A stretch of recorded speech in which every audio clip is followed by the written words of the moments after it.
আরজি করে মানুষের প্রত্যাশা ছিল ফাঁসি হবে সঞ্জয় রায়ের, কিন্তু সঞ্জয় রায়ের যাবজ্জীবন কারাদণ্ড হলো।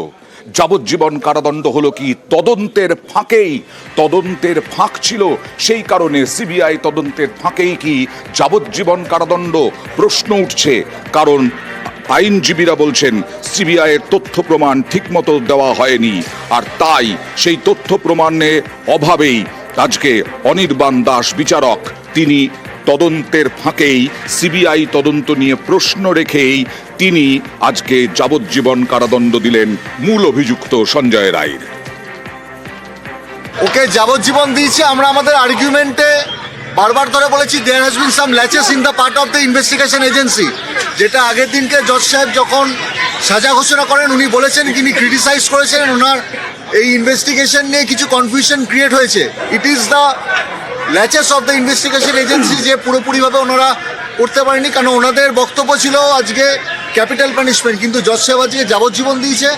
ইনভেস্টিগেশনের পার্ট বাকি আছে, আগামী দিনে আরো ইনভেস্টিগেশন হবে, সেটা যাতে ঠিকঠাক হয় সেটার দিকে আমরা এগোবো।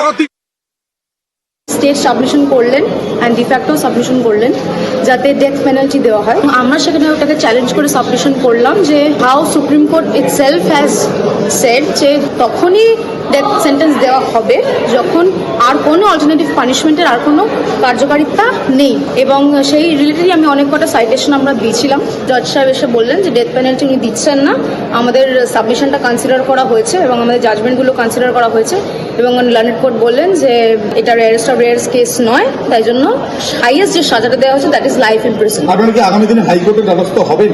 হ্যাঁ, সেটা তো যে কোনো অ্যাকিউজড যে কনভিক্ট হচ্ছে তার রাইট থাকে ওপরের আপিল কোর্টে যাওয়ার, তো ডেফিনেটলি উনি আপিল তো করবেন। আপনি আজকেও বললেন যে বিরলতম ঘটনা, কিন্তু আদালতে যে অবজারভেশন এটা বিরলতম ঘটনা নয়। সর্বোচ্চ সাজার দাবি আপনাদের তরফে করা হয়েছিল, আমৃত্যু কারাদণ্ড দিল, কেন দেওয়া গেল না? এটা আমি এখন এই ব্যাপারে কোনো কমেন্ট করতে পারি না, কারণ এই ম্যাটার রয়েছে এখনো পেন্ডিং সাবজুডিস ম্যাটার, সুতরাং আমি এই ব্যাপারে কোনো কমেন্ট করব না। আরজি করে যাবজ্জীবন শনিতে দোষী সাব্যস্ত সঞ্জয় রায়। আজ যাবজ্জীবন সাজা দিল আদালত। সঞ্জয়কে 50,000 টাকা জরিমানা, নিহতের পরিবারকে আর্থিক সাহায্য, 17 লক্ষ টাকা সাহায্যের নির্দেশ, যদিও ক্ষতিপূরণ নেবেন না বলে জানিয়ে দিয়েছে নিহতের পরিবার। আর্থিক সাহায্য নয়, কোর্টে দাঁড়িয়ে বলেছেন নির্যাতিতার বাবা, নিহত তরুণী চিকিৎসকের বাবা, আর্থিক সাহায্য নয়, ন্যায় বিচার চেয়েছিলেন নিহতের পরিবার।